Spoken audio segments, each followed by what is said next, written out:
जय श्री कृष्णा। राधे राधे।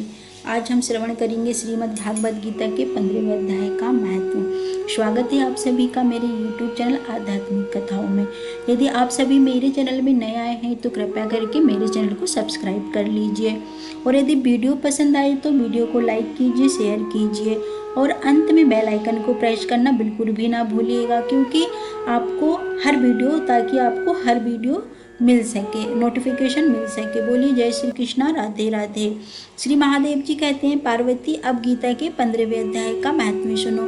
गौड़ देश में कृपाण नरसिंह नामक एक राजा थे, जिनकी तलवार की धार से युद्ध में देवता भी परास्त हो जाते थे। उनका बुद्धिमान सेनापति शस्त्र और शास्त्र की कलाओं का भंडार था। उसका नाम था शरव मेरुदंड। उसकी भुजाओं में प्रचंड बल था। एक समय उस पापी ने राजकुमारों सहित महाराज का वध करके स्वयं ही राज करने का विचार किया। इस निश्चय के कुछ ही दिनों बाद वह हेजे का शिकार होकर मर गया। थोड़े समय में वह पापात्मा अपने पूर्व कर्म के कारण सिंधु देश में एक तेजस्वी घोड़ा हुआ। उसका पेट सटा हुआ था। घोड़े के लक्षणों का ठीक ज्ञान रखने वाले किसी वैश्य के पुत्र ने बहुत सा मोल देकर उस अश्व को खरीद लिया और यत्र के साथ उसे राजधानी तक ले आया। वैश्य कुमार वह अश्व राजाओं देने को लाया था। यद्यपि राजा उस वैश्य कुमार से परिचित थे, तथापि द्वारपालों ने जाकर उसको आगमन की सूचना दी। राजा ने पूछा, किस लिए आए हो? तब उसने स्पष्ट शब्दों में उत्तर दिया, देव सिंधु देश में एक उत्तम लक्षणों से संपन्न अश्व था,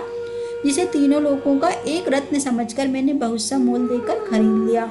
राजा ने आज्ञा दी, उस अश्व को यहाँ ले आओ। वास्तव में वह घोड़ा गुणों में उच्च श्रवा के समान था, सुंदर रूप का था, मानो घर ही था, शुभ लक्षणों का समुद्र जान पड़ता था। वैश्य घोड़ा ले आया और राजा ने उसे देखा।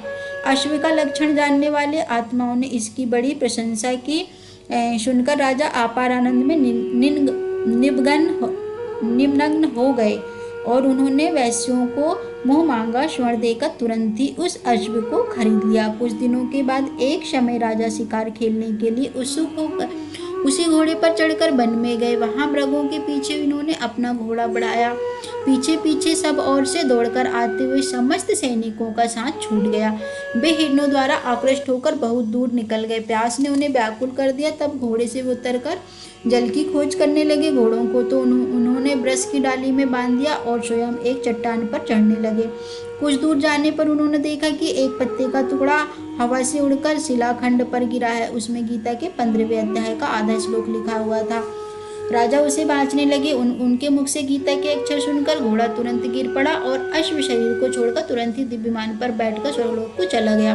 तत्पश्चात राजा ने पहाड़ पर चढ़कर एक उत्तम आश्रम देखा, जहाँ नाग, केसर, केले, आम और नारियल के वृक्ष लहरा रहे थे।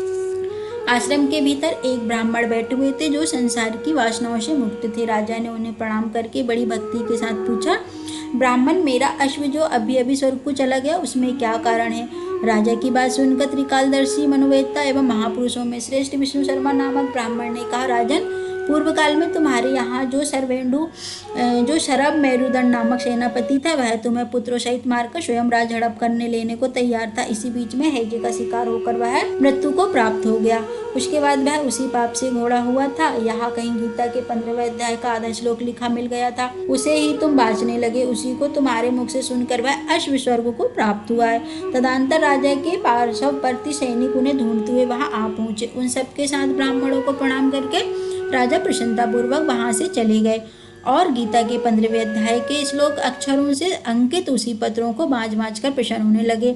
उनके नेत्र हर्ष से खिल उठे थे। घर आकर उन्होंने मंत्रवेत्ता मंत्रियों के साथ अपने पुत्र शिवल को राज सिंहासन पर अभिषिक्त किया और स्वयं 15वें अध्याय के जप से विसुचित होकर मोक्ष को प्राप्त कर लिया। बोलिए श्री कृष्ण भगवान की जय। 15वें अध्याय का समापन नहीं होता है। जय श्री कृष्ण।